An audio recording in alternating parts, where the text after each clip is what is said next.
দর্শক, ইস্পাহানি মির্জাপুর চা মুক্তবাক অনুষ্ঠানে আপনাদের সবাইকে স্বাগত জানাচ্ছি। আপনাদের সাথে আছি আমি মনজুর আল মতিন। আজকে আমরা নির্বাচন ঘিরে যে আলাপগুলো চলছে সেগুলো নিয়ে কথা বলতে চাইছিলাম, তবে তার আগে আরেকটি ঘটনা আজকে সারাদিনই মানুষকে নাড়া দিয়েছে। সেটা হচ্ছে মেট্রো রেলের যে দুর্ঘটনা, একজন নিহত হয়েছেন। সেখান থেকে আজকে আমরা আলোচনা শুরু করতে চাই। তিনজন সম্মানিত অতিথি থাকছেন আমাদের সাথে, দুজন আমাদের সাথে যোগ দিয়েছেন। এর মধ্যে স্টুডিওতে আমাদের মধ্যে উপস্থিত হয়েছেন জনাব হাবিবুর রহমান হাবিব, তিনি বিএনপি চেয়ারপারসনের উপদেষ্টা, স্বাগত আপনাকে। আর সরাসরি আমাদের সাথে যুক্ত হয়েছেন ডক্টর মির্জা গালিব, তিনি সহকারী অধ্যাপক, হাওয়ার্ড বিশ্ববিদ্যালয়, যুক্তরাষ্ট্র। আপনাকেও স্বাগত আমাদের এই অনুষ্ঠানে।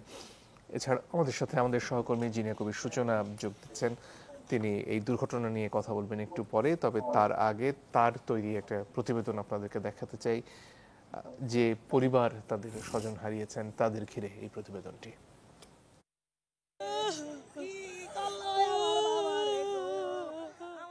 বাসা থেকে সকালে যে স্বামীকে বিদায় জানিয়েছিলেন, দুপুর না গড়াতেই তার পৃথিবী ছেড়ে যাওয়ার চিরবিদায়ের সংবাদ। মেট্রো রেলের বিয়ারিং প্যাড পড়ে রাজধানীর ফার্মগেট মেট্রো স্টেশনে মর্মান্তিক দুর্ঘটনায় প্রাণ হারান সিএম আজাদ আবুল কালাম। কোলের দুই শিশু নিয়ে দিশেহারা প্রিয়া এখনো বিশ্বাস করতে পারছেন না তার স্বামী কেবল ঘর ছেড়েই বের হননি, পৃথিবী ছেড়েই চলে গেছেন। দরজার সামনে জুতা পড়তেছে দাঁড়ায় দাঁড়ায়, কিন্তু মানে কতক্ষণ লাগে পড়তেছে জুতা, কিন্তু আমি দরজা লাগাইতে আমার মন চাই না যে আমি দরজা লাগাই। আমি কি থাক, যে দাঁড়ায় দাঁড়ায় জুতা পড়তেছে পড়ুক, আমি পরে লাগাই দরজা। তারপর উনি যাওয়ার পরে আমি তারপর দরজা লাগাইছি। আজকে কেন জানি উনি যাইতে চাই না দরজার সামনে থেকে। আর তাদের আদরের দুই সন্তান, 4 বছরের আব্দুল্লাহ আর 2.5 বছরের পারিসা, জানে না আর কোনোদিন ফিরবেন না তাদের বাবা। এখনো বোঝে নাই যে তারা বাবা নাই। বাবা বলতেছে আসতেছে, বাবা আসতেছে। বাবাও ছেলে বলে বাবা অ্যাক্সিডেন্ট করছে, বাবা অ্যাক্সিডেন্ট। আমার বাচ্চারা আমার দেখার মতো কেউ নেই, কে দেখবে, কে ওদের ভরণ পোষণ করবে? আমাদের হয়তো বা বাড়ি গাড়ি বা ওরকম বড় ফ্ল্যাট বা ওরকম রাজকীয় নাই, কিন্তু তাদের ছেলেমেয়েরা কোনোদিন অভাব বুঝতে দেয় নাই। তাদের রাজার হালে পারছে। আমার হাজবেন্ড যেভাবে চলাফেরা করেছে, আমার সন্তানরা সেভাবে চলাফেরা করায়। শরীয়তপুরের নড়িয়ায় জন্ম নেয়া আজাদ 6 বোন আর 3 ভাইয়ের মাঝে সবার ছোট। আদরের ভাইয়ের এমন নির্মম অকাল মৃত্যুতে আহাজারি ছাড়া আর কোনো ভাষা নেই বোনদের কণ্ঠে। আমার ভাই কালকে আমার দিয়ে গেছে, আমার দিয়ে গেছে, টাটা দিয়ে গেছে। যতক্ষণ পর্যন্ত আমার দেখছে ততক্ষণ পর্যন্ত টাটা দিছে আমার কলিজায়। একটা পরিবারের স্বপ্ন আর আশ্রয় মুহূর্তেই গুঁড়িয়ে দিয়েছে একটি দুর্ঘটনা, যা শুধু একজনের প্রাণই কেড়ে নেয়নি, ছিন্ন ভিন্ন করে দিয়েছে পুরো পরিবারকেও। আমার ছেলে মেয়েরা যেন দেখে, তাদের ভবিষ্যৎ যেন দেখে, তারা যেন ঠিকভাবে চলাফেরা করতে পারে। আমি সেজন্য সরকারের কাছে দৃষ্টি আকর্ষণ করছি, যেন এর কোনো সময় এরকম দুর্ঘটনা না ঘটায়। আজাদের পরিবারকে ক্ষতিপূরণ দেয়া হবে, তদন্তের মাধ্যমে বিচারের আশ্বাসও দিয়েছে সরকার। কিন্তু পারিসার আব্দুল্লাহর বাবা হারা শূন্যতা পূরণ করবে কিসে? প্রিয়া কি ভুলতে পারবেন সেই সকালটা, যে বিদায় ছিল প্রিয়জনকে শেষ দেখার? এইগুলা দিলে কি হইব? আমার হাজবেন্ড তো আর ফিরে আসবে না, তাদের বাবা ফিরে আসবো। এগুলা দিলেও তো তাদের বাবা আসবে না। এর মধ্যে আমাদের সাথে যোগ দিচ্ছেন জনাব অপূর্ব জাহাঙ্গীর, তিনি প্রধান উপদেষ্টার উপপ্রেস সচিব। স্বাগত আপনাকে আমাদের অনুষ্ঠানে। শুরুতে সূচনা আপনার কাছে আসতে চাই। এই ঘটনার কিছুক্ষণ আগেই সম্ভবত আবুল কালাম আজাদ সামাজিক যোগাযোগ মাধ্যমে লিখেছিলেন যদি জীবন থেকে পালিয়ে যেতে পারতেন। তারপরে তার জীবনটা আসলে কেড়ে নেওয়া হলো। কি দেখলেন সেখানে যাবার পরে, পরিবারের সাথে কথা বলে আরেকটু যদি বিস্তারিত আমাদেরকে জানাতেন। আসলে মঞ্জুর, এটা তো খুবই মানে এই এরকম একটা ঘটনার পরে তার পরিবারের সামনে গিয়ে দাঁড়ানোটা, মানে আপনি নিশ্চয়ই বুঝতে পারেন যে এটা আসলে কতটা অসহায়ত্ব আমাদের। কিন্তু আমাদের তো আসলে যেতেই হয় ভয়াবহতাটা বোঝানোর জন্য, কারণ মানে শুধুমাত্র একটা দুর্ঘটনার নিউজ তো না, এটা পেছনে আসলে কি হয়। একটা বাচ্চার বয়স 2.5 বছর এবং আরেকটা বাচ্চার বয়স 4 বছর, এবং তারা কিছুই বোঝে না, কিছুই জানে না। আহ, মানে হতবিহ্বল স্ত্রী, হ্যাঁ, সে বিদায় দিয়েছে। এবং তার স্ত্রীর সাথে আমরা কথা বলেছি, বোনদের সাথে আমরা কথা বলেছি, তারা কিন্তু আমাদেরকে বলেছেন যে তার ব্যবসা একটা, যে কারণে তার স্ট্যাটাসটা দেওয়া, তার ব্যবসায়িক কিছু ঝামেলা চলছিল, কিন্তু তারপরেও সে বাচ্চাদেরকে কিংবা পরিবারকে সেটি কখনো বুঝতে দেয়নি। সেটি সে তার মতো করে ব্যবস্থাপনা করার চেষ্টা করছিল এবং বরাবরের মতোই সে কাজে বের হচ্ছিল, স্ত্রীকে বলে বের হয়েছে কাজে যাচ্ছে। কিন্তু দেখেন মঞ্জুর, আমি একটু বলি, স্ত্রী এটাও জানে না যে সে আসলে কি কাজে কোথায় যাচ্ছিল। বা উনি বলল যে আসলে পুরুষ মানুষ তো সকালে বের হয়, আর উনি যেহেতু ব্যবসা করে প্রতিদিনই কোনো না কোনো কাজে বের হয়। এবং আমি একটা কারিগরি তথ্য দিয়ে রাখি, এরা 10 ভাই বোন ছিলেন, অর্থাৎ 6 বোন এবং 4 ভাই ছিল, এবং তার আরো একটি ভাই কিন্তু 12 তলা থেকে পড়ে একটি দুর্ঘটনায় মারা যায়। এবং তারপরে তো এই ঘটনা আজের আবুল কালামের। এবং বোনরা আহাজারি করছিল। পরিবারটা না মঞ্জু, আমি যেটি বুঝলাম যে মধ্যবিত্ত পরিবার, যাদের হয়তো সেইভাবে খুব সচ্ছলতাও নেই, আবার টানাপোড়েনও নেই, এবং সন্তানদেরকে ভালো রাখার জন্য তার যে প্রয়াস সেটা তিনি করে গেছেন। এবং এই কষ্টটা আসলে পরিবারে কেউ ভুলতে পারছে না যে একটা সুস্থ স্বাভাবিক মানুষ এবং সন্তানদেরকে কথা দিয়ে আসা মানুষরা যে আমি আবার বাড়ি ফিরবো, আমি আমি আসবো, এবং তাদের যে আবদারের জায়গাগুলো হয়তো ছেলে বলে দিয়েছে রং পেন্সিল আনার জন্য, মেয়ে হয়তো বলে দিয়েছে চকলেট আনার জন্য, সেই ফেরাটা কিন্তু তার আর হলো না। এই যে আমাদের দায়িত্বহীনতাই বলবো আমি, কারণ তারাই বলছিল, যারা স্বজন তারা কিন্তু বারবার বলছিল যে আসলে এখানে তো আরো এরকম ঘটনা ঘটেছে, আমরা শুনেছি এর আগেও একটি পথ শিশু মারা যাওয়ার ঘটনা ঘটেছে, তারপরেও কেন এই দায়িত্বহীনতা, সেই প্রশ্নটি কিন্তু তারা তুলেছে। এবং একটি যে ক্ষতিপূরণ প্রাথমিক অবস্থায় বলা হয়েছে, সেটি কিন্তু তারা বলছে যে এরপরে কি আসলে ফিরে আসবে, তাতে কি মানুষটা ফিরে আসবে, ক্ষতিপূরণ কি আসলে হয়, সেই ক্ষতি, এই ক্ষতির কি পূরণ হয়, এমন দুটি শিশুর বাবা কি আর কখনো তারা ফিরে পাবে? এই দুটি অবুঝ শিশু, তারা তো আসলে বাবাকে ছাড়া ঘুমায় না পর্যন্ত। এবং আমি দেখেছি যে ছোট যে মেয়েটি পারিসা, তাকে আমি দেখতে পেয়েছি সে বারবার সবাইকে বলছে কান্না করতে না, এবং তার হাতে যে বিস্কিটের প্যাকেটটি ছিল সেটি বারবার সে সবাইকে দিচ্ছিল। এবং স্ত্রী তিনি আসলে অনার্স শেষ করে মাস্টার্স করছিলেন। সন্তান দ্বিতীয় সন্তানকে হওয়ার জন্য তার কিছুটা গ্যাপ হয়েছিল। তিনি একটি কথা বারবার বলছেন যে আমি আসলে বিচার এগুলো আমি আর দাবি করি না, তবে একটু দায়িত্বশীল হলে যদি এরকম দুর্ঘটনা না হয় সেটি আমার বারবার চাওয়া, এবং আমার নিজ সন্তানকে যেন দেখে সরকার এবং রাষ্ট্র, এটাই তার চাওয়া। জি, সুজনা, অনেক ধন্যবাদ আপনাকে। অপূর্ব জাহাঙ্গীর, আপনার কাছে এই পর্যায়ে আসতে চাই। এর আগে সেপ্টেম্বর মাসে একই জায়গায় কাছাকাছি আরেকটা পিলারে একই ধরনের দুর্ঘটনা, তারপরে আসলে কি ধরনের পদক্ষেপ নেওয়া হয়েছিল এবং আজকে যে এই ঘটনাটা আবার ঘটলো, এটা আসলে এখন পর্যন্ত কি ব্যাখ্যা আমরা পাচ্ছি? ধন্যবাদ আজকে আমাকে আমন্ত্রণ জানানোর জন্য। প্রথমত আমি প্রথমেই সমবেদনা জানাই পরিবারকে, যারা আসলে মানে এটা আপনি যতই ক্ষতিপূরণ দেন এটার আসলে কোনো এটা লাভ নেই, এই ক্ষতিপূরণ এটা দিয়ে কোনো ইয়ে হয় না। যিনি চলে গেছেন তিনি তো চলেই গেছেন।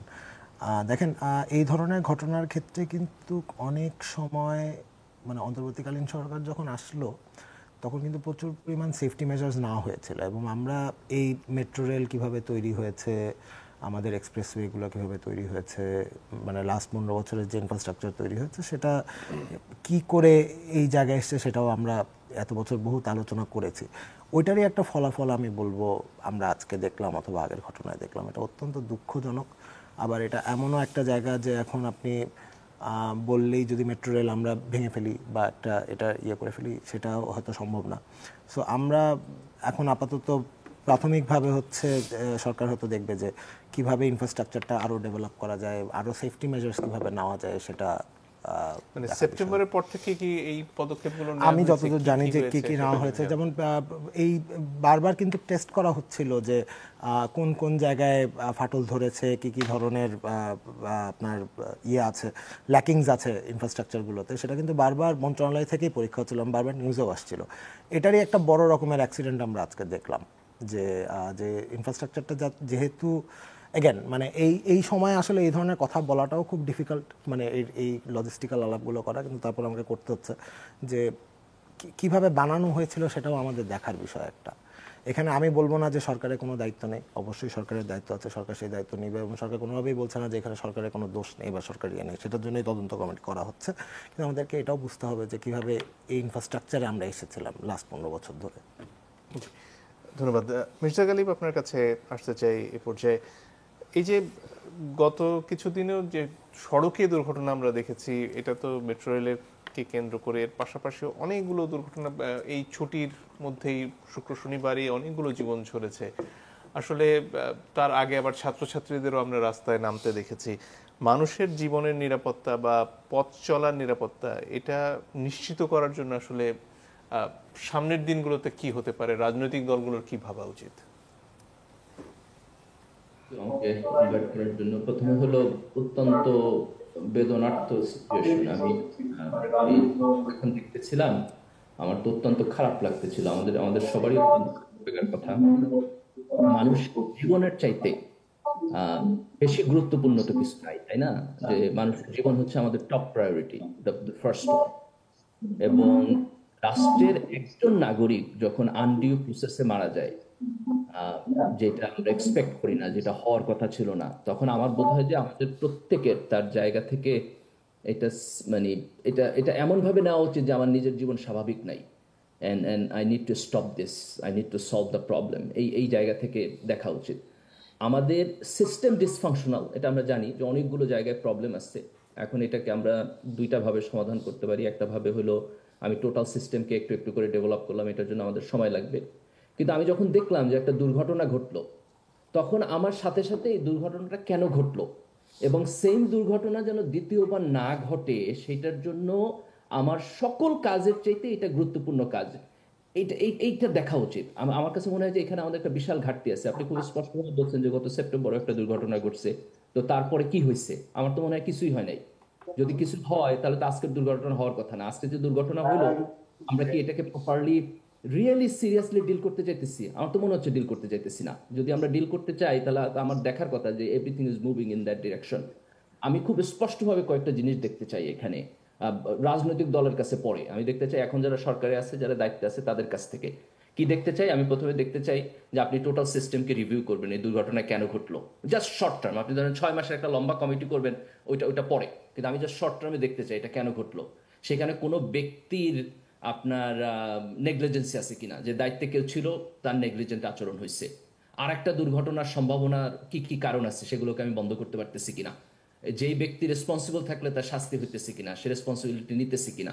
এই পরিবর্তনটা আমরা একেবারে ইমিডিয়েটলি দেখতে চাই, খুব খুব অল্প সময়ের মধ্যে।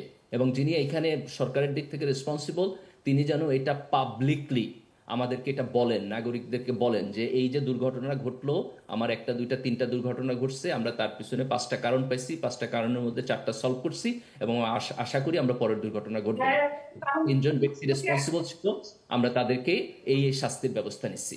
আমার বোধহয় এটা ইমিডিয়েটলি হওয়া দরকার। দেখেন আরেকটা জিনিস হওয়া দরকার, এখানে ডক্টর গালিব, অপর কুমার জাহাঙ্গীর যেটা বলছিলেন যে এর আগে এই অবকাঠামোগুলো এমনভাবে তৈরি করা হয়েছে, তার মধ্যে অনেক গলদ থেকে গেছে, যেটা তারা মনে করছেন যে রাতারাতি হয়তো এটা সেখান থেকে বেরিয়ে আসা। আমি এক্সপার্ট ওপিনিয়ন দেখতে চাই। আপনি এভাবে ব্ল্যাঙ্ক স্টেটমেন্ট দিলে হবে না তো ভাই। আমি এখানে দেখতে চাই যে যারা সেফটি মেজার নিয়ে কাজ করেন, যারা engineer, they should tell that. এবং আপনি যদি বলেন যে এরকম আরেকটা দুর্ঘটনার সম্ভাবনা আছে, তাহলে বন্ধ করে দেন ভাই। মানুষের জীবনের চাইতে বড় কিছু নাই। মানুষ কষ্ট করবে কিন্তু তার বাইচা থাকতে হবে। আপনি যদি ক্লিয়ারলি এক্সপার্ট লেভেল লোকেরা এই অপিনিয়নে যায় যে এটা প্রিভিয়াসলি ম্যাল ফাংশন করার কারণে, বাজেভাবে তৈরি করার কারণে এরকম দুর্ঘটনা আবার 1 মাস পরে ঘটবে, আমার তো নাগরিক হিসেবে সেটা জানার অধিকার আছে, এবং আমি সেটা যারা এখানকার ইঞ্জিনিয়ার, টেকনিক্যাল এক্সপার্ট, তাদের কাছ থেকে শুনতে চাই। আমি আমি আমি ব্ল্যাঙ্ক স্টেটমেন্ট তো আমি মনে করি না যে that's a very good thing. জি, আমি ক্ষতিপূরণ নিয়ে যে দেখেন, ক্ষতিপূরণ নিয়ে আমরা এই কথা তো অফকোর্স বলতে পারি যে ক্ষতিপূরণ দিলে তো আর যিনি মৃত ব্যক্তি তিনি ফেরত আসবেন না, কিন্তু ক্ষতিপূরণ তো এই জন্য না। ক্ষতিপূরণ 2টা কারণে। একটা ক্ষতিপূরণ হলো যে আমি নাগরিকদেরকে মনে করায় দিতে চাই যে আমার দায়িত্ব ছিল তাকে সেফটি দেওয়ার, এবং আমি পারি নাই। রাষ্ট্র হিসাবে, সরকার হিসাবে আমি রেসপন্সিবিলিটিটা নিচ্ছি। এই রেসপন্সিবিলিটিটা নিতে আমি যে বাধ্য, এইটা নাগরিক পরিসরে স্মরণ করায় দেওয়ার জন্য এই ক্ষতিপূরণ থাকা উচিত। এবং সেকেন্ড হলো যে দেখেন, যে ব্যক্তি মারা গেছে উনি ওনার পরিবারের হয়তো একমাত্র উপার্জনক্ষম ব্যক্তি, তো তার তো একটা অর্থনৈতিক প্রবলেমের মধ্যে উনি পড়ছেন। আপনি যত ইমোশনালি দেখেন, এটাতে আপনি ইগনোর করতে পারবেন না। ওনার তো মরে যাওয়ার কথা না। আমার রাষ্ট্রের ম্যাল ফাংশনের কারণে আজকে ওনার এই দুর্ঘটনা হয়েছে, সেখানে তো আমার রাষ্ট্রের রেসপন্সিবিলিটি আছে, আমার সরকারের রেসপন্সিবিলিটি আছে। তো সেই রেসপন্সিবিলিটি আমি কিভাবে দেখাবো? আমি অ্যাপোলজি করব, আমি সিস্টেম সলভ করব, এবং আমি যেহেতু তার জীবন ফিরাই দিতে পারতেছি না, কিন্তু আমি তো তার দুনিয়াতে তার বংশধরদের জন্য জীবনটাকে আর একটু কমফোর্টেবল করতে পারি, সেই দায় দায়িত্ব আমার আছে। আমি বলি এটাকে রেটরিকে যাওয়া উচিত না, একটা সিরিয়াস বড় মাপের ক্ষতিপূরণ এখানে যাওয়া উচিত। সরকার যদি প্রপারলি ডিসিশন নিতে না পারে, এটা কোর্টে যাওয়া উচিত। উন্নত বিশ্বে এরকম লিটিগেশন প্রচুর কোর্টে যায়, এবং আমার বোধ হয় যে একটা দৃষ্টান্তমূলক এখানে ক্ষতিপূরণ দেওয়া উচিত। জি, ধন্যবাদ। জনাব হাবিব, যদি এই প্রসঙ্গে কিছু যোগ করার থাকে। আপনাকে ধন্যবাদ। আপনার মাধ্যমে চ্যানেল 24 যারা দেখছেন তাদেরকে আমি সশ্রদ্ধ সালাম, বিজ্ঞ দুজন সহ-আলোচককে শুভেচ্ছা। সর্বপ্রথম আমি গভীর বেদনার সঙ্গে অনুষ্ঠান করতে চাই এই যে ফুটফুটে দুটি বাচ্চা, আমি যত ক্ষতিপূরণ দেন না কেন বাবা তো ফিরে পাবে না। একটা পর্যায়ে এরা হয়তো বড় হবে, কোনো না কোনোভাবে হয়তো বেড়ে উঠবে, কিন্তু বাচ্চার মা অল্প বয়স, লেখাপড়া এখন মনে হয় শেষ হয়নি, বাচ্চা নেওয়ার কারণে লেখাপড়াতে একটু গ্যাপ হয়ে গেছে। এখন কি হয় এদের ভবিষ্যৎ, কেন মারা গেল? আমি মনে করি এই যেই জায়গাটা এটা খুলে পড়ে গিয়েছে, বা এই যে 100 কত কেজি ওজনের একটা যে লোহার কি পাথরের যে এটা পড়ে মারা গেল, এই জায়গাটা যারা ঠিকাদার ছিল এই সময় যারা দায়িত্ব পালন করেছেন, বা এই ফিনিশিং ওয়ার্কের সময় যারা ছিলেন, সর্বশেষ যারা সার্টিফাই করেছে যে না এটা আর কোনো সমস্যা নেই, তাকে খুঁজে বের করতে হবে, বের করে তাকে চূড়ান্তভাবে শাস্তির আওতায় নিয়ে আসতে হবে। এবং এরপরে এমন এমন ওই ওই যারা ইঞ্জিনিয়ার ছিলেন বা সুপারভাইজার যারা ছিলেন বা যে কন্ট্রাক্টর যারা ছিলেন, তাদেরকে এখান থেকে কোনোভাবেই রেহাই দেওয়া উচিত হবে না, একটা দৃষ্টান্ত হওয়া উচিত। এখন তো আমার মনে হয় কি, আমিও মেট্রোলিকেন চলেছি, কমফোর্টেবল জার্নি, একদিন আমি সিট পাইনি, আমি দাঁড়িয়ে দাঁড়িয়ে গিয়েছি, তাড়াহুড়া করে যখন হয় গাড়ি ছেড়ে দিয়ে ওখান থেকে আমি ট্রেনে উঠে প্রেস ক্লাব প্রোগ্রাম ধরে। এখন তোমার ট্রেনে উঠতে তো ভয় পাবো, আজকে নেই একজন মারা গেছে, আগে একজন গেছেন, পুরো ট্রেনটা তো হুড়মুড় করে পড়ে যেতে পারে যে কোনো জায়গায়। ট্রেনে যে প্যাসেঞ্জারগুলো তারা তো হতাহত হবেই, এবং যদি কোনো ওই রকম প্রেস ক্লাবের মতো বা কোনো ওই রকম একটা জায়গায় চলন্ত সেখানে যদি পড়ে আরও লোক তো হতাহত হবে, নিশ্চিত না। এখন তো মানুষ ভয় পেয়ে যাবে। তো এত হাজার হাজার কোটি টাকার প্রজেক্ট, যেখানে এত টাকা লাগার কথা, যেখানে বিরাট ধরনের একটা পুকুর, সমুদ্র চুরি হয়েছে, জি, সমুদ্র চুরি হয়েছে, তারপরেও আজকে এই যে নির্বিকার সরকার, যদি বিগত সরকার ফ্যাসিস্ট সরকার এটা করেছে, আমি বারবার কিন্তু বলতাম যে আমাদের 5 লক্ষ 6 লক্ষ কোটি টাকা বাজেট কেন, কি দরকার? এই ফোনটার দাম হলো 3,000, আপনি 30,000 টাকা ধরে আপনি বাজেট করেছেন, তারপরে কি করেছেন, এখান থেকে করেছেন চুরি, ঠিক মতো করেননি। এখন আবার সরকার কোন জায়গায় যাচ্ছে আর একটা ভয়ঙ্কর খারাপ একটা সিদ্ধান্ত গেছে, সেটা হলো এখন যে অবকাঠামোটা নির্মিত হবে বা যাই হোক, লেসের কোনো সীমা নাই। একটা কাজে 100 টাকার একটা কাজ, ধরেন 1 লাখ টাকার কাজ কেউ যদি 20,000 টাকা করে দিচ্ছে, সেটা এখন অনুমোদন দিবে, কি কাজ হবে? সেখানে ভ্যাট ট্যাক্স, এখানেও সরকারের সতর্ক হওয়া উচিত, প্রপারলি এই জিনিসটাই করা উচিত, এস্টিমেট করা উচিত যে আমার এটা করতে কত টাকা লাগবে। এখানে তারা মানে বিরাট একটা গ্যাপ রাখে, গ্যাপ রেখে এই টাকাটা এই যে ইঞ্জিনিয়ার, প্রজেক্ট ইঞ্জিনিয়ার যারা আছে, এবং এসব উপরের থেকে শুরু করে টোটাল এর সাথে জড়িত, এইগুলি সরকারকে ইয়ে করতে হবে। এবং অবকাঠামো নির্মাণের ক্ষেত্রে বিশেষ করে ব্রিজ বলেন, রোড বলেন, রোডের কাজগুলো কি হয়, রোড করে যাচ্ছে, হ্যাঁ আমি শেষ করি, রোড যাচ্ছে করে যাচ্ছে, পিচ ঢেলে যাচ্ছে, পিচ বলছে যে না ভাই ঠিকাদারের সাথে দাঁড়ান, আমি এখানে একা একা থাকতে পারবো না, আপনার সাথে আমি চলে যাবো।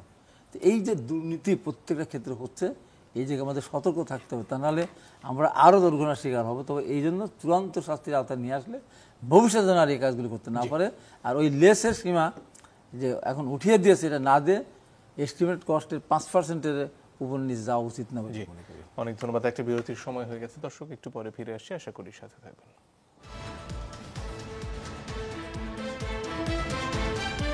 এই দক্ষতা যাদের আছে তাদের তরফ থেকে আসলে সুস্পষ্ট কোনো বক্তব্য আমরা খুব দ্রুত শুনতে পাবো কিনা? ধন্যবাদ। গালিব ভাই যেটা বললো, আমি আসলে এটার সাথে আমিও সম্পূর্ণ একমত। এখানে সরকার কিন্তু কোনোভাবেই তার যে দায়িত্ব সেটা থেকে কিন্তু পিছপা হচ্ছে না। সরকার কিন্তু বলছে না যে এখানে আমার কোনো দোষ নাই, এখানে অবভিয়াসলি সরকার রেসপন্সিবিলিটি নিচ্ছে এবং সরকার এটা খতিয়ে দেখবে। দেখেন, এই আপনি যদি লাস্ট 1-1.5 বছরের রিপোর্ট দেখেন, স্পেশালি ফয়জুল কবির খান সাহেবের যে মিনিস্ট্রি দুইটা, রেলে কিন্তু উনি বিভিন্ন সময় বিভিন্ন বক্তব্যে বলেছেন যে কি পরিমাণ আপনার মিসইউজ, যদি আমি বলি এই ওয়ার্ডটা, এইভাবে মিসইউজ করা হয়েছে ইন টার্মস অফ আপনার যেই সব এলিমেন্টস দিয়ে জিনিসটা বানানো হয়েছে, জিনিসটা লজিস্টিক্যাল দিয়ে কীভাবে করা হয়েছে। সো এটাকে এখন কিভাবে আমরা একটা সেফটি জায়গায় নিয়ে যাব সেটা একটা বড় ব্যাপার। আমি আশা করছি না, আমি শিওর যে সরকার এটা নিয়ে একটা বক্তব্য খুব শীঘ্রই দিবে। আর এটাও ঠিক, কিন্তু আমি এটা একটু একটা জিনিস দ্বিমত করব গালিব ভাইয়ের সাথে, যে এটা আবার একদম বন্ধ করে দেওয়াটাও আবার কতদূর ফিজিবল এটাও একটা বড় কোয়েশ্চেন। মানে হয়তো বাইরের থেকে বলা যায় যে ইয়ে না হলে বন্ধ করে দেবে। এখন উইভ ইনহেরিটেড দিস, এই বাংলাদেশে এই স্ট্রাকচারগুলো আছে, কিভাবে এসেছে কিভাবে না আছে আমরা যদি ডিসকাশনও না যায়, এই স্ট্রাকচারগুলোকে আমরা ইউজ করব কিভাবে, ইউজেবল করা যাবে কিনা, আর না করা গেলে সেটা ডিসটেন্ট কী হবে, সেটা এখন আমাদেরকে আলাপ করতে হবে। আরেকটা ঘটনায় আসতে চাই, সেটা হচ্ছে আজকে বিমানবন্দর রেলওয়ে স্টেশনে বেশ কিছু অস্ত্র উদ্ধার করেছে সেনাবাহিনী, এবং জামাতের তরফ থেকেও আজকে বলা হচ্ছিল যে আসলে নির্বাচন ঘিরে বড় ধরনের ষড়যন্ত্র হচ্ছে কিনা সেটা একটা ব্যাপার। এর আগে বেশ কয়েকটি অগ্নিকাণ্ড পরপর, তার মধ্যে একটা একেবারে বিমানবন্দরের মতন গুরুত্বপূর্ণ জায়গায়। এগুলোর আসলে সরকারের তরফ থেকে কোনো সংযোগ আপনারা দেখছেন কিনা? না, যেমন এই আজকে যে অস্ত্রগুলো উদ্ধার পাওয়া হলো, এটা আমি যদি ব্যক্তিগত ওপিনিয়ন দিই, এটা প্রচণ্ড alarming, there is no doubt about it. কিন্তু এটা তো আবার মানে weren't we hoping for this, এইরকম মানে ডিসরাপশন ক্রিয়েট করার জন্য তো আমরা বহু মাস ধরে বলে আসছি যে, এবং সবাইকে কিন্তু আমরা বলছি যে এটা কিন্তু হতে পারে। আমাদের মানে শত্রু তো একদম তাকিয়ে আছে, তাদের কাছে প্রচুর টাকা আছে, তারা এই দেশটাকে ডিস্টেবিলাইজ করার জন্য বাই হুক বাই ক্রুক যে কোনো লিমিট পর্যন্ত যেতে পারে। সো আমি এটাকে অত্যন্ত আতঙ্কিত একটা ঘটনা হওয়া সত্ত্বেও আমি এটাকে অস্বাভাবিক দেখছি না। আমি বরং গ্ল্যাড যে এটা ধরা পড়েছে, এবং আরও এবং যারা যে ধরনের এলিমেন্টস যদি ধরা পড়ার যা আমি আশা করবো যে সব তাড়াতাড়ি ধরা পড়বে। আমাদের আইনশৃঙ্খলা বাহিনী এখন আগের চেয়ে যথেষ্ট সোচ্চার হয়েছে, তারাও যথেষ্ট ইনভেস্টিগেশন করছে, এবং এই যে পরপর আগুন লাগলো, আগুনের যে ঘটনাগুলো, এটাও তো খুব একটা স্বাভাবিক ঘটনা না। আগুন কাদের সিগনেচার এলিমেন্ট সেটাও তো আমরা জানি, কোন আজকে তো গান পাউডারও পাওয়া গেছে। এক্স্যাক্টলি। সো আমি এটাকে আতঙ্কের একটা ঘটনা অবশ্যই, কিন্তু এটা আমি অস্বাভাবিক বলবো না। উই স দিস কামিং, মানে এটা তো এটা হওয়ারই কথা ছিল। আমরা এখন এটাকে কিভাবে জাতিগতভাবে এটাকে কিভাবে আমরা ট্যাকেল করবো, এখন আমরা ওই ডিসকাশনে যেতে পারি আর কি। আইনশৃঙ্খলা বাহিনী, সরকার, দ্যাটস ওয়ান এলিমেন্ট। আমরা জনগণ কি করতে পারি, কি অ্যালার্ম থাকতে পারি। যেমন আমি একটা জিনিস আমার কাছে খুব ইন্টারেস্টিং লেগেছে, যে যখন আমি আগুনের যদি এক্সাম্পলগুলো দিই, আগুনগুলো যদি যখন লাগলো, আপনি সোশ্যাল মিডিয়ায় কিন্তু কই আলাপটা আসলো যে দিস ইজ নট নর্মাল, মানে জনগণও কিন্তু বুঝতেছে যে এখানে একটা ডিস্টেবিলাইজ করার একটা ইয়ে আছে। আমার মনে হয় যে এই চেষ্টা থাকবে না যে তা না। আমরা আমাদের থেকে অবভিয়াসলি 110% ডিফেন্স দাঁড় করানোর চেষ্টা করবো, এবং আমার মনে হয় জনগণও ঐক্যবদ্ধ এই ব্যাপারে। সেটার রূপটা আসলে কি হবে, বা সেই প্রক্রিয়ায় রাজনৈতিক দলের অংশগ্রহণ জরুরি কিনা? অবশ্যই রাজনৈতিক দলের অংশগ্রহণ ছাড়া তো এখানে মুভ করার পসিবিলিটি নাই। মানে আমরা লাস্ট 1.5 বছরে তো যেই ঐক্যটা দেখেছি, আমরা যত ক্রিটিসিজম করি দ্যাটস ওয়ান থিং, রাজনৈতিক রেটরিক, কিন্তু at the end of the day আমরা যে এক জায়গায় দাঁড়াতে পারি, এই উদাহরণ তো আমরা 1.5 বছরে স্টাবলিশ করতে পেরেছি। সো আমার মনে হয় এই ঐক্যটা যদি থাকে, আমার মনে হয় nothing can mess this up. চেষ্টা চালাই যেতে পারে, বাট মানে এই ব্যাপারে আসলে ঐক্যমত্য কমিশন তো সংস্কার নিয়ে আলাপ করলো, কিন্তু রাজনৈতিক দলগুলোর সাথে এই নির্বাচন ঘিরে যে আশঙ্কাগুলো, সেটার ব্যাপারে কি আলাপের কোনো সেটা প্রক্রিয়া কিন্তু আছে? সারাক্ষণই আলাপ হচ্ছে। এই যে লাস্ট 1 উইক আগে যে রাজনৈতিক দলগুলোর সাথে বৈঠক হলো, ওখানেও এসছে। আপনি এটা হয়তো অন দ্য রেকর্ড ক্যামেরার সামনে প্রধান উপদেষ্টা হচ্ছে, কিন্তু এটার ব্যাক এন্ডেও যে আলাপ আলোচনা কিন্তু সার্বক্ষণিকভাবে হচ্ছে। আমাদের সাথেও রাজনৈতিক দলগুলোর যেহেতু বন্ধুত্বপূর্ণ একটা মহল আছে, আমাদের সাথেও আলাপ আলোচনা হচ্ছে, এবং সবাই কিন্তু অ্যালার্মড, এবং সবাই জানে যে এখানে কি পরিমাণ ডিস্টেবিলাইজ হওয়ার চান্সেস আছে, এবং সেটাকে রুখে দাঁড়ানোর জন্য কি করতে হবে। ঐক্যটা যেহেতু আছে, আমি এটা নিয়ে ওয়ারিড না এখনো পর্যন্ত। জি, ডক্টর মির্জা গালিব, আপনার কাছে ফিরে আসতে চাই। এই যে একটা সাধারণ প্রশ্ন, আসলে প্রতিদিনই কোনো না কোনো উপায়ে কোথাও না কোথাও থেকে প্রশ্নটা ওঠে যে নির্বাচন হবে কিনা, নির্বাচনের আগে আসলে কি হবে। এই যে এত ধরনের ষড়যন্ত্রের কথা ঘুরে ফিরে আসে, আজকে জনাব গোলাম পরোয়ারও একই কথা বলছিলেন। এটার আসলে বাস্তব কারণ এই দু একটি ঘটনার বাইরে আপনি দেখেন কিনা, যে এই যে অস্ত্র উদ্ধারের মতন ঘটনার বাইরে?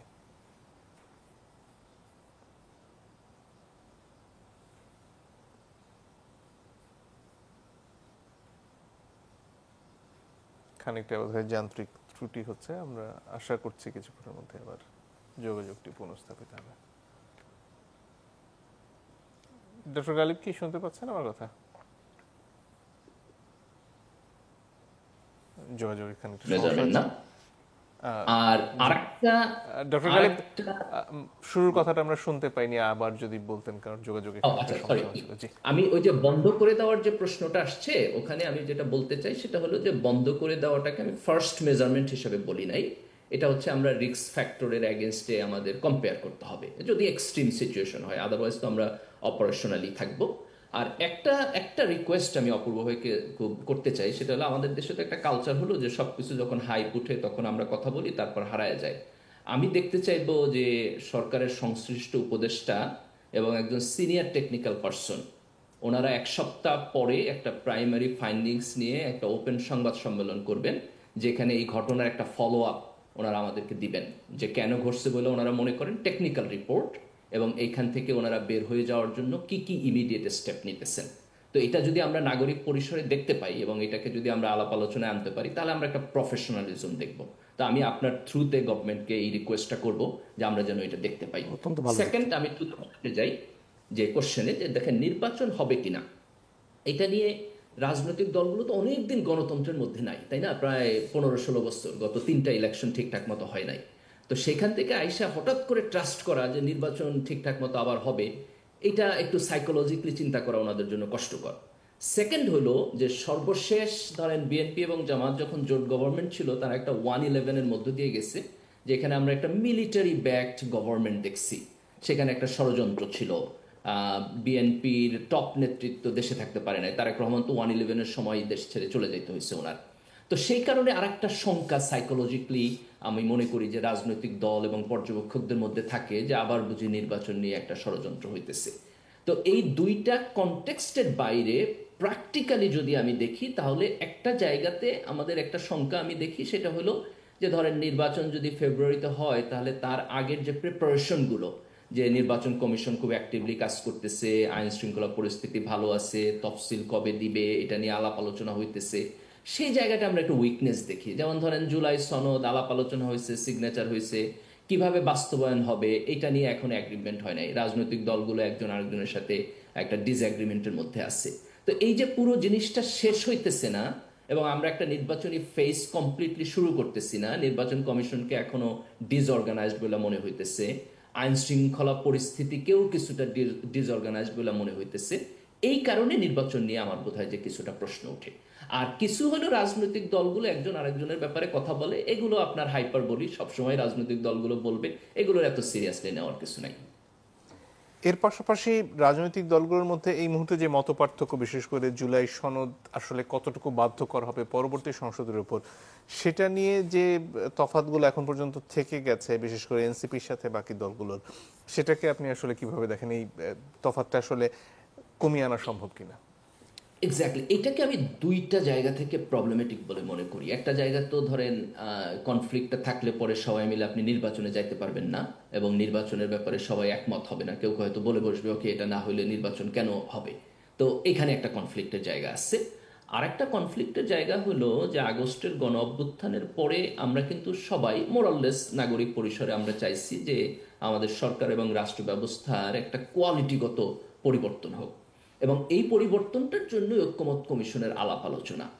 এখন এই আলাপ আলোচনা যদি একটা সলিড জায়গায় না যায় যে আমি কিভাবে বাস্তবায়ন করব, এটা যদি একটা এন্ড অফ দ্য ডে রাজনৈতিক দলের জাজমেন্টের উপর আমরা ছেড়ে দিই যে ওকে আগামী নির্বাচনে আসার পরে যে রাজনৈতিক দল জিতবে সে চাইলে এটা করবে, না চাইলে সে করবে না, তার কোনো বাইন্ডিংস নাই, তাইলে পরে আমাদের আবার বিট্রেইড হওয়ার একটা সম্ভাবনা আছে, যেহেতু আমাদের রাজনৈতিক কালচার ভালো না। এটা কোনো স্পেসিফিক দলের ত্রুটি হিসাবে আমি বলতেছি না, আমাদের ওভারঅল রাজনৈতিক কালচারের মধ্যে এটা নাই।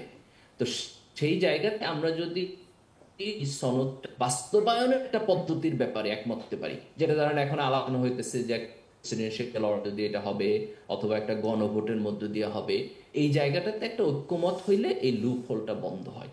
আমি মনে করি আমাদের জরুরি এটা। ডক্টর গালিব, যে অভিযোগটা এনসিপির আহ্বায়ক নাহিদ ইসলাম জামাতের বিরুদ্ধে আসলে করেছেন, যে এই ব্যাপারটা নিশ্চিত না করে সনদে সই করা এবং তার আগে পিআর নিয়ে আলোচনা করা নিম্নকক্ষে, সেটা দিয়ে আসলে পুরো সংস্কারের আলোচনাটাই আসলে তার ভরকেন্দ্র হারিয়েছে, সেটার ব্যাপারে আপনি কি বলেন? নাহিদের এই অভিযোগের একটা পার্টের কিছুটা মেরিট আছে, সেটা হলো যে তারা চাইতেছিল জামাত সিগনেচার না করুক, আগে আপনার বাস্তবায়ন নিয়ে আলোচনা করুক। জামাত বলছে যে আমরা সিগনেচার করি, তারপরে বাস্তবায়ন নিয়ে আবার আলাপ আলোচনা হবে। জামাত কিন্তু বাস্তবায়নকে কখনোই আন্ডারস্টিমেট করে নাই। আমি অ্যাডভোকেট শিশির মনিরের বক্তব্য ঐক্যমত কমিশনে খুবই স্পষ্টভাবে বাস্তবায়নের একটা পদ্ধতি ওনারা অ্যাডভোকেসি করছেন, যে প্রেসিডেন্সিয়াল অর্ডার হবে, তারপরে হচ্ছে আপনার একটা গণভোট হবে। কাজে বাস্তবায়নের ক্ষেত্রে জামাতের কিন্তু স্ট্রেট ফরওয়ার্ড পজিশন আছে। এইটাকে মানে আপনি বাস্তবায়ন পদ্ধতির ব্যাপারে জামাত কনসার্ন না, এই সমালোচনাটা করলে সেটা ভুল সমালোচনা হবে। যেই জায়গাটাতে সমালোচনা ভ্যালিড সেটা হলো জামাতের একটা অতিরিক্ত দাবি আছে নিম্নকক্ষে পিআর। তো এই দাবিটা তো আপনার ঐক্যমত্য কমিশনে আলোচনা হয় নাই, এই সনদের মধ্যে নাই, এটা জামাতের একটা অ্যাডিশনাল একক দাবি।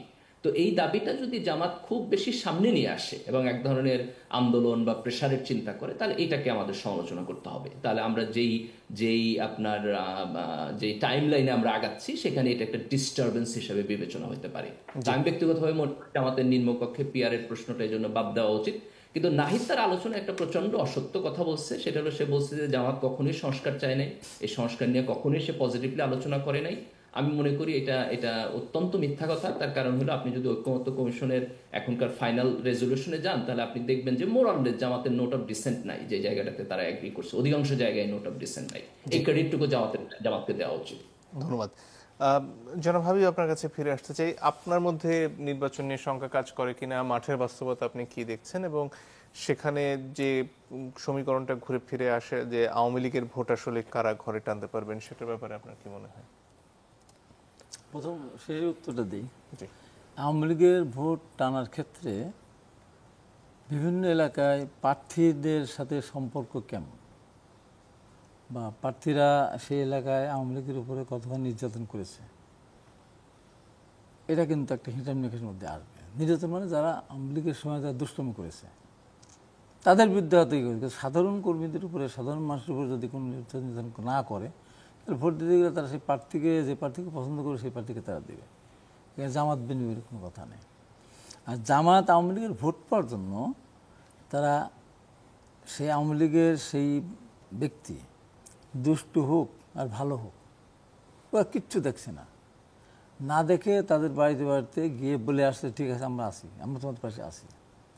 আমার ওখানে জামাতের একজন, জামাত না, সে আওয়ামী লীগ ওলামা লীগের সদস্য ছিল, একটা কলেজের প্রিন্সিপাল না সুপার, পারিবারিক একটা গণ্ডগোল তাকে ধরে নিয়ে গেল। আমাকে বললো ভাই আমি এগুলি বলতে পারবো না। তারপর জামাত সেখানে তাদের কত বড় মিথ্যা এবং কতখানি, মানে এটা কি বলবে, এটা যে তার ইউনিয়ন কমিটিতে একটা নতুন একটা কমিটি বানালো তাদের প্যাডে, বানিয়ে তাকে সাংগঠনিক সম্পাদক দেওয়া হলো, দিয়ে এসপির কাছে গিয়ে বললো যে আমার জামাতের লোক, অতএব এই বৈষম্যবিরোধী আন্দোলনের এই মামলা তাকে ঢোকানো যাবে না, বেঁকে নিয়ে আসলো।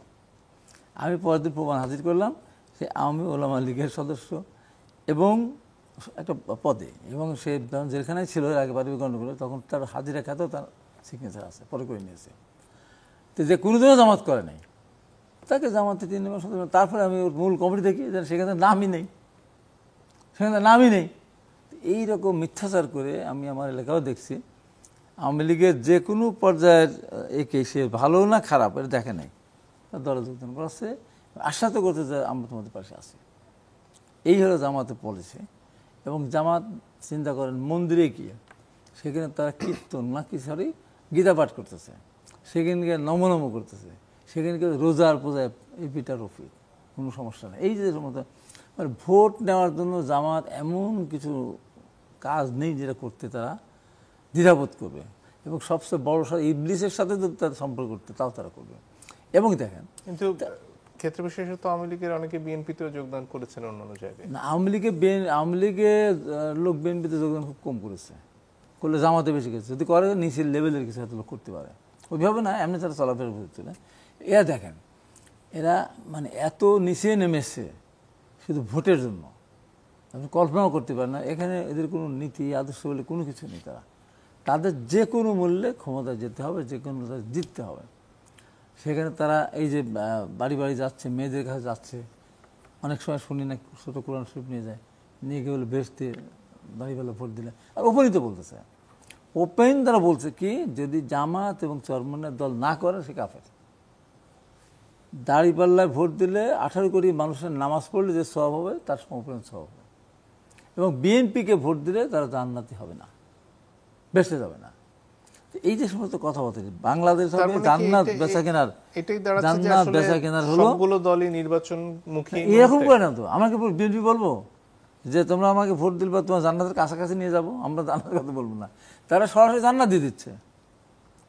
এই যে সময় মানে এত অপকৌশল তারা গ্রহণ করতেছে। এই জন্য যারা প্রকৃত যারা ইসলাম ধর্মাবলম্বী বা ধর্মাবলম্বী মানে ইসলামের সত্যিকার যারা হুজুর মৌলানা, তারা কিন্তু সব জামাতের বিরুদ্ধে।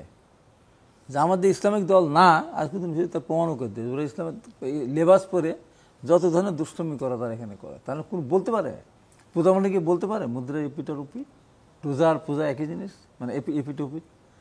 এই ধরলো বলতেছে এইগুলো। এখন এই দিকে আমি এখানে শেষ করে বলতে চাই, আমার যে আলোচনার যে বিষয়বস্তু ছিল, এই যে যে ঘটনার ষড়যন্ত্র নিয়ে আসলে আশঙ্কা কাজ করে, এইটা আমাদেরকে এত টাকা খরচ করে আমরা একটা ম্যাটেরিয়াল তৈরি করেছি, এটা যেন কোনোভাবে দুর্ঘটনা না হয় সেই জন্য যত ধরনের সতর্কতা অবলম্বন করা দরকার, রিপেয়ার করা দরকার, এটা করা উচিত। নির্বাচন কেন্দ্রিক ষড়যন্ত্র, নির্বাচন কেন্দ্রিক ষড়যন্ত্র বলে যে আজকে ট্রেনে যেটা স্টেশন যেটা হলো কি বিমানবন্দর স্টেশনে, এই অস্ত্রের ব্যাপারে বলে এই অস্থিরতা সৃষ্টি করার জন্য অনেক ধরনের এই ধরনের ঘটনা ঘটবে, এটা একটা মানে খারাপ একটা দিক।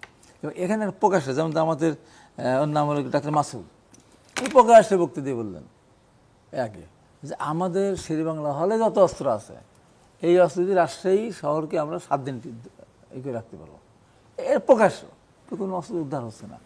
সবচেয়ে খারাপ জিনিসটা যে এই যে বিগত সরকারের আমলেও প্রচুর অস্ত্র ছিল, আমরা দেখেছি, একটা অস্ত্র উদ্ধার হচ্ছে না। আবার এখনও এই যে জেলখানা ভেঙে টেঙে বা বিভিন্ন যেটা হলো সেসব অস্ত্র কিন্তু সব উদ্ধার হয়নি।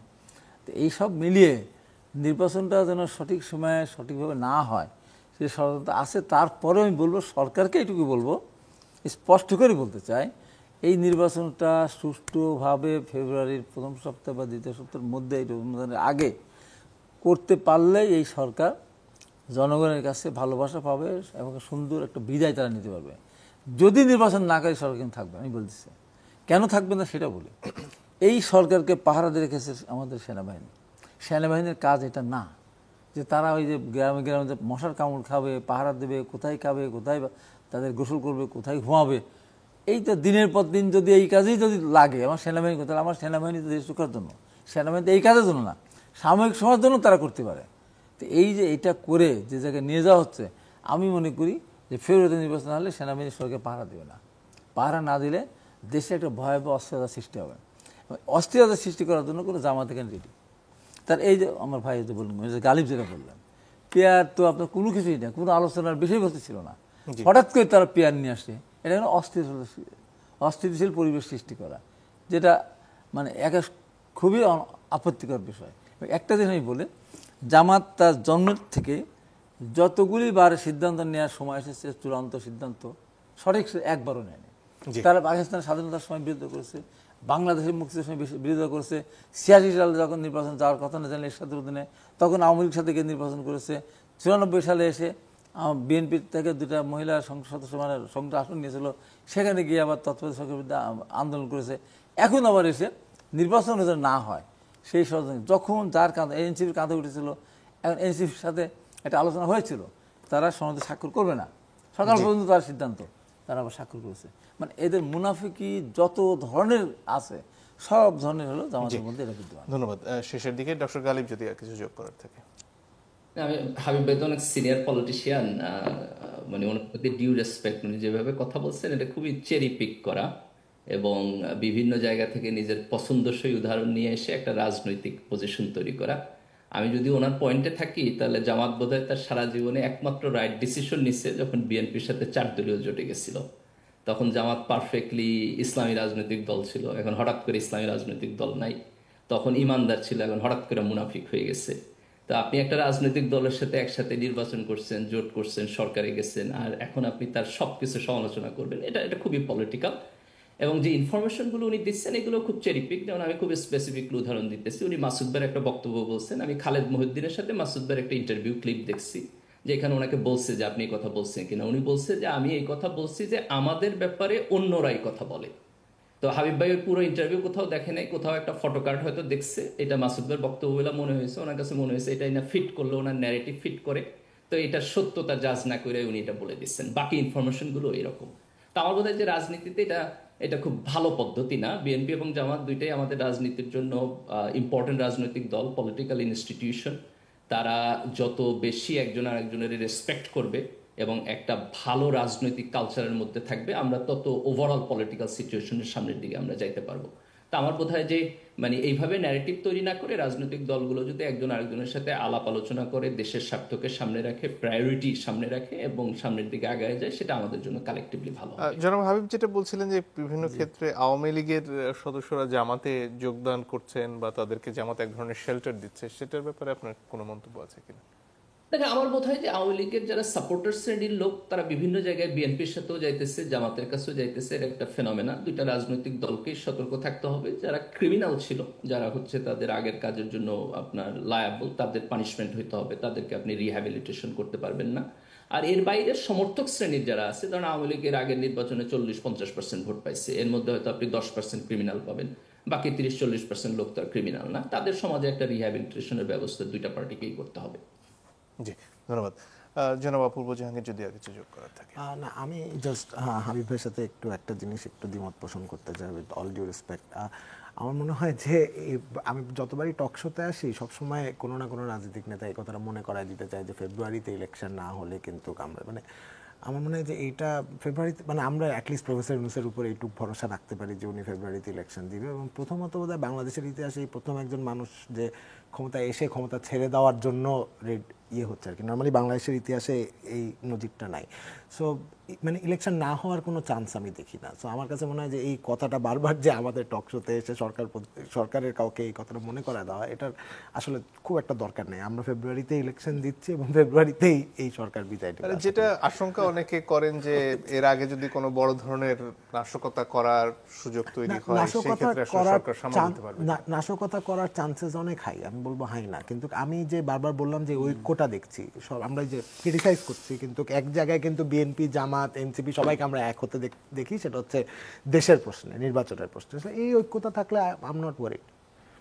সেক্ষেত্রে এই যে নানান ধরনের ফাঁক এখন থেকে গেছে, বিশেষ করে আসলে জুলাই সনদের সই তো এখন এনসিপি করলো না এবং বাস্তবায়নের প্রক্রিয়া নিয়ে যে বিতর্কটা থেকে গেছে, সেটা সুরাহা কি খুব সামনে? আমি মনে করি এই বিতর্কর মধ্যে দিয়ে আমরা একটা সুরাহা পাবো এবং আমি এটাও আশা করি যে এনসিপি এটা সাইন করবে। 31 অক্টোবর পর্যন্ত এখনো পর্যন্ত সময় আছে, যদিও আর কয়েকটা দিন, কিন্তু আমি মনে করি যে হয়তো এনসিপি, আমার ধারণা এনসিপি সাইন করবে এবং আমরা হয়তো এই ডিবেটটার মধ্যে দিয়েই, একটা এক্সট্রিম ডিবেটের মধ্যে দিয়ে আমরা একটা জায়গায় পৌঁছাবো।